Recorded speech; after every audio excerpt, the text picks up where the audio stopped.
Bonsoir tout le monde. Bonsoir. Bonsoir tout le monde. Bonsoir tout le monde. Bonsoir. Ah oui, on est dans l'eau. Assez longtemps, il y avait toujours une séparation entre l'homme et la femme. Les hommes pensaient qu'il était pique de la mirandole. Ils mettaient toujours les femmes à côté. Mais les femmes n'acceptent pas ça.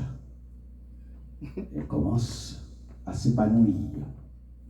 Voilà qu'aujourd'hui, partout dans le monde, toutes les femmes qui se mèchent. N'est-ce pas bon? Et si vous acceptez ça, si vous aimez ça, alors je demande d'abord aux hommes de se mettre debout. À tout Seigneur, tout honneur, il faut rendre la femme l'honneur qu'elle mérite. Acclamons les femmes, s'il vous plaît. Non, ça c'est de l'hypocrisie. Je demande un choix applaudissement pour les femmes.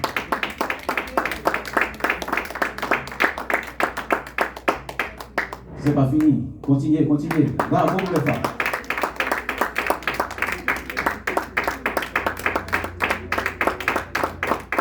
Merci. Asseyez-vous. Les hommes produisent 60 millions de spermatozoïdes par jour. Et tandis que la femme, une ovule par mois. Mais l'homme ne peut s'arroger le droit de dire je suis maître du monde. Parce qu'il faut que les deux soient en symbiose pour qu'il y ait la vie sur la terre. C'est pour cette raison que le Créateur a choisi d'arracher une côte d'un homme pour faire la femme. Et depuis lors, la vie s'établit sur le monde. Est-ce que vous voulez dire béni soit l'Éternel? Béni soit l'Éternel. Béni soit l'Éternel. À Dieu d'abord la gloire. Dei soli gloria ad vitam aeternam. À Dieu soit la gloire. Oui. Et vous vous demandez peut-être que fait un homme dans les affaires des femmes. Puisqu'on parle ici de la journée des femmes, de la conférence des femmes. Eh bien, il n'y a pas de femme sans homme, il n'y a pas d'homme sans femme. Vous acceptez ça? Vous êtes d'accord? Oui. Ok.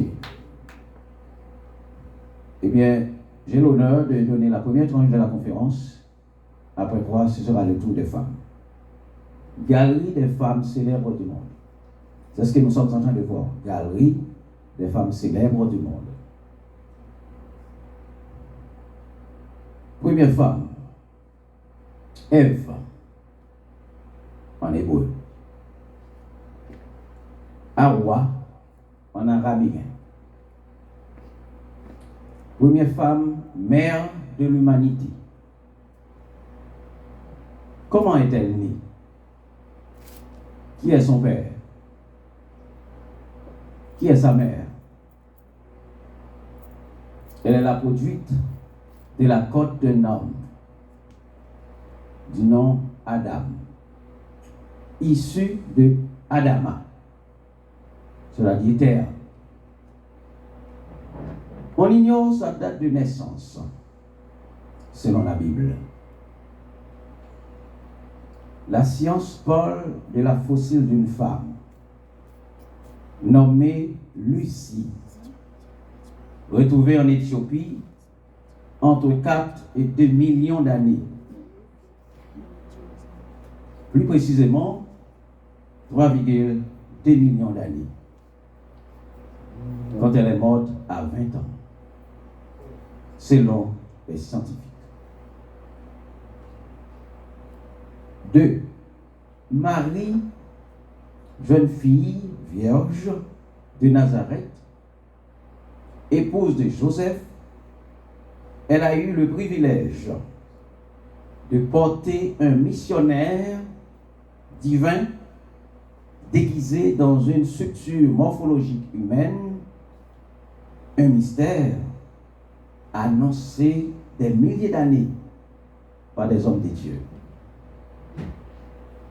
3.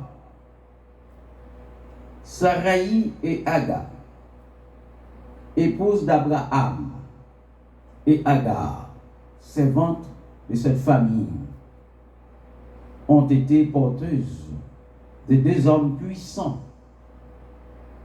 deux frères, Isaac et Ismaël, qui dominent actuellement la planète. Les Juifs et les Arabes forment deux grandes religions, la religion chrétienne et islamique. Plus de 50 pays forment la nation arabéenne, regroupant plus de 4 milliards d'habitants sur cette planète de 8 milliards d'habitants. 4. La reine de Saba, une femme noire. Elle serait venue de Saba, un royaume de Yémen. Son peuple nomade, puis sédentarisé, contrôlait le commerce de l'Arabie jusqu'à l'Éthiopie et la Somalie. Un empire très étendu, hérité de son fameux père et épouse du grand roi Salomon. Haïlé Sélassié, ancien roi de l'Éthiopie, serait le descendant de son union avec le grand roi sage, fils du roi David. 5. Néfertiti, reine égyptienne qui a vécu il y a près de 3400 ans, était l'épouse du pharaon Aménophis IV. Elle est considérée comme l'une des plus grandes de l'Égypte antique. Célèbre pour sa beauté, on l'a découvert en 1912 dans les ruines de Gamana. C'était une femme noire. Cléopâtre aussi est une reine d'Égypte célèbre pour sa beauté. Elle était femme de plusieurs empereurs romains. 8. Agrippine, célébrité malheureuse pour ses actes criminels. Elle a tué son mari Claude pour placer son fils Néron à la tête de la puissance romaine. Son fils Néron, le plus grand sultan criminel de toute l'histoire du monde, prédateur des premiers chrétiens, après avoir brûlé la ville de Rome. 9. Marie Curie, la première femme scientifique du monde, à un moment où les femmes étaient jugées inférieures, nées pour enfanter, garder à la maison exclusivement. Cette femme a eu l'audace de briser cet iceberg. 10. Jeanne d'Arc, jeune fille de 14 ans, née vers 1412 à Domrémy, est morte sous le bûcher le 30 mai 1431 à Rouen, est une héroïne de l'histoire de France, chef de guerre et fervente servante des dieux.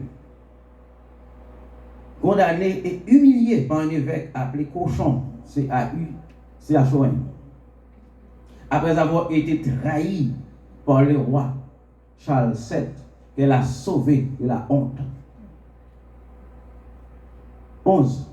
Marie-Antoinette, dernière reine de France, née le 2 novembre 1755 à Vienne, en Autriche, est morte guillotinée. Il faut le rappeler, la personne qui a inventé la guillotine s'appelait Guillotin.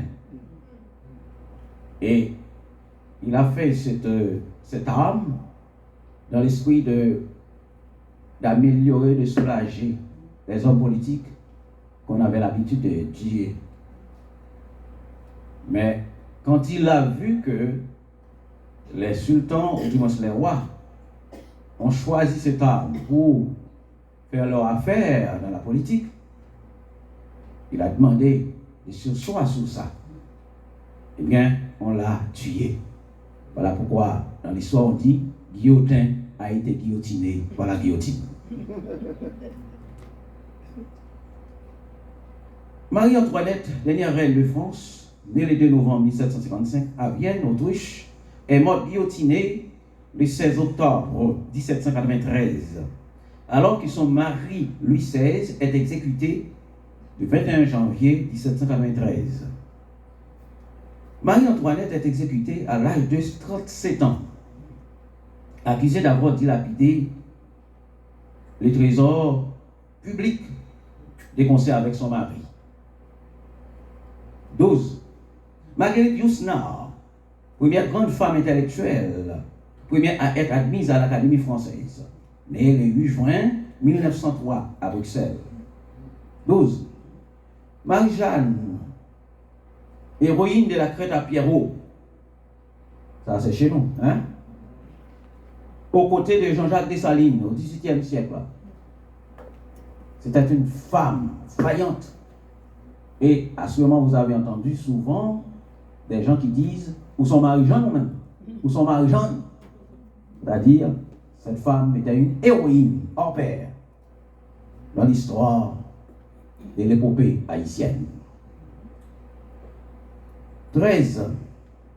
Victoria Tantoya, femme qui a élevé le futur fondateur et empereur d'Haïti, Jean-Jacques Dessalines. Dès la mort de la mère, elle a confié son enfant à cette femme courageuse, cette femme guerrière, en disant « Je vais mourir tout de suite. Je te confie mon enfant. Je sais qu'avec toi, il va avoir un bon destin. » Et c'est ce qui a été fait. Mais souvent, on parle des héros, mais on ignore les héroïnes. Derrière chaque grand homme, il y a une grande femme. N'est-ce pas? Où sont les femmes? Vous n'êtes pas d'accord? Derrière chaque grand homme, il y a une grande femme. On a eu Victoria, Tantoya, mais on n'a pas parlé d'elle. On parle de Dessalines, mais jamais d'elle. Et pourtant, si on a eu Dessalines, c'est grâce à cette femme, Victoria, communément appelée Tantoya.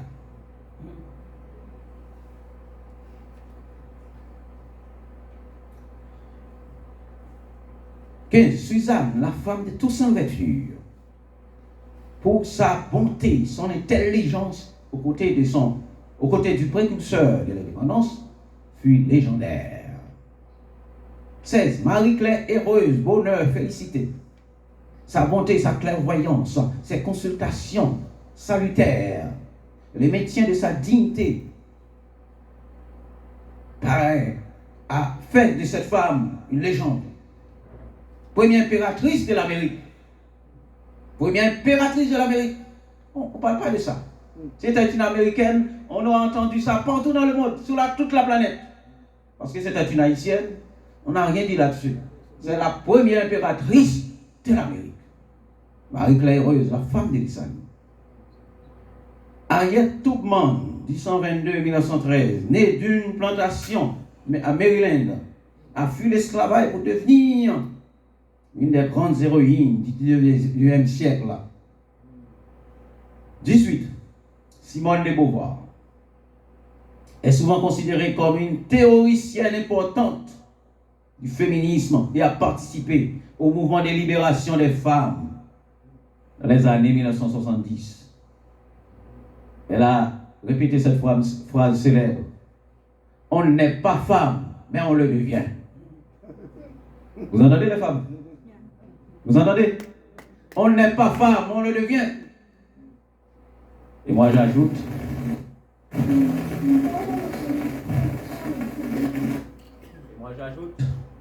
amen. Moi j'ajoute, on n'est pas sous-femme, on le devient.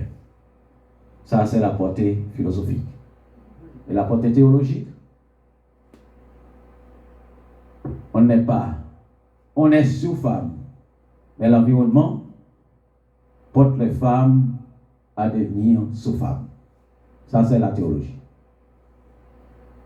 Cette créature est née sous femme, mais l'environnement l'a rendu sous femme. Ça, c'est la théologie. Et je sais que vous comprenez bien, docteur Level, grand théologien. Alors, puis alors, tu fais jalousie, non? On connaît un grand théologien là.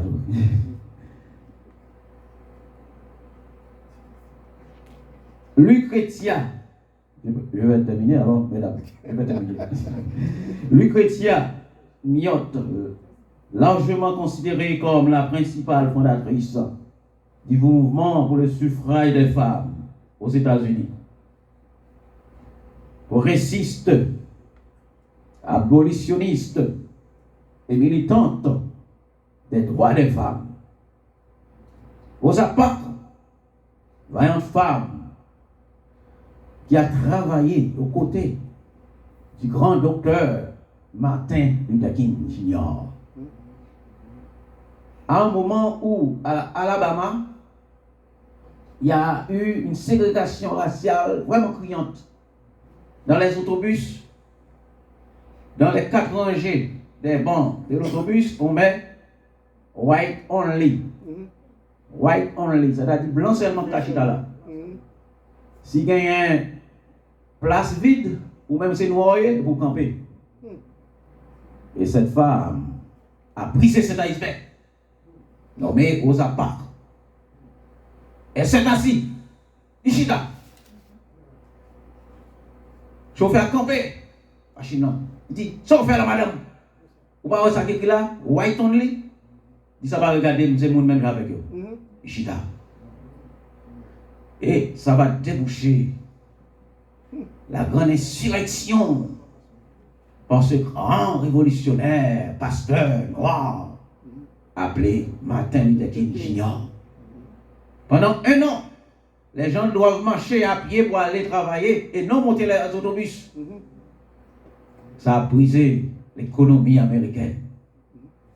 Et voilà plus tard, l'État américain va accepter de donner aux Noirs leurs droits.